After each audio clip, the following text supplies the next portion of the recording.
হাদিস শরীফের মধ্যে এসেছে আন্না রাজুলাম মিনাল ইয়াহুদ, কোন একজন ইহুদি ব্যক্তি খলিফাতুল মুসলিমিন ওমর ইবনুল খাত্তাব রাদিয়াল্লাহু আনহুর কাছে আগমন করে বললেন, আমিরুল মুমিনিন, হে আমিরুল মুমিনিন, আপনাদের গ্রন্থের মধ্যে আল্লাহ তাআলা এমন একটি আয়াত কারীমা নাযিল করেছেন, এই আয়াত যদি আল্লাহ তাআলা ইহুদি সম্প্রদায়ের উপর নাযিল করতেন তাহলে আমরা সেই দিনকে কেন্দ্র করে ঈদের দিন বানিয়ে নিতাম। আপনাদের কোরআনে এমন একটি আয়াত আল্লাহ নাযিল করেছেন, এই আয়াত যদি আমাদের উপর নাযিল হতো, ইহুদি সম্প্রদায়ের উপর নাযিল হতো, তাহলে আমরা সেই দিনকে উৎসব ঈদের দিন হিসেবে আমরা সাব্যস্ত করতাম। খলিফাতুল মুসলিমিন ওমর ইবনুল খাত্তাব বললেন, আইয়ু আয়াতিন, সেই আয়াত কোনটি? ইহুদি বলল, সেই আয়াত হলো আল ইয়াউমা আকমালতু লাকুম দীনাকুম ওয়া আতমামতু আলাইকুম নি'মাতি ওয়া রাদিতু লাকুমুল ইসলাম দীনা।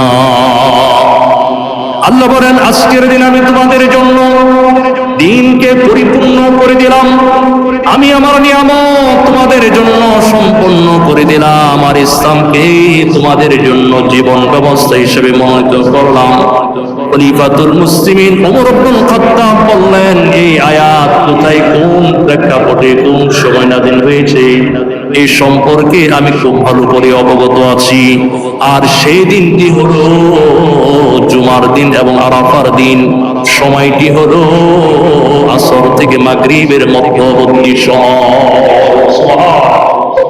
নবী আলাইহিস সালাম বলেছেন, জুমার দিন আসরের নামাজের পর থেকে নিয়ে সূর্যাস্ত পর্যন্ত এমন কিছু সময়, এমন কিছু মুহূর্ত আছে, এই সময় যদি বান্দা আল্লাহ তাআলার কাছে দোয়া করেন, আমার আল্লাহ তাআলা সেই বান্দার দোয়াটা কবুল করে নিলেন। তাহলে আরাফার দিন, এই দিন আল্লাহ তাআলা ইসলামের পরিপূর্ণতার ঘোষণা প্রদান করেছেন। ইসলামকে আমার আল্লাহ দিন হিসাবে মানব জাতির জন্য পরিপূর্ণ জীবন বিধান হিসাবে মনোনীত করেছেন। ইসলাম এমন একটা ইজম, এমন একটা মতবাদ, ইসলাম গ্রহণ করার পর, ধারণ করার পর জাগতিক কোন তন্ত্র মন্ত্র, পশ্চিমাদের গণতন্ত্র, বস্তুবচা গণতন্ত্র মানা আর ধরার কোন প্রয়োজন আছে নাকি? জোরে বলেন।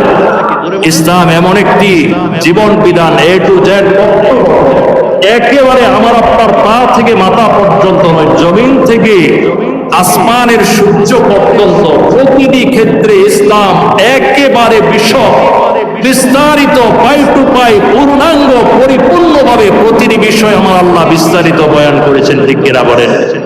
ইসলামকে আমার আল্লাহ রাব্বুল আলামিন মানব জাতির জন্য শ্রেষ্ঠ ধর্ম বলে ঘোষণা করেছেন।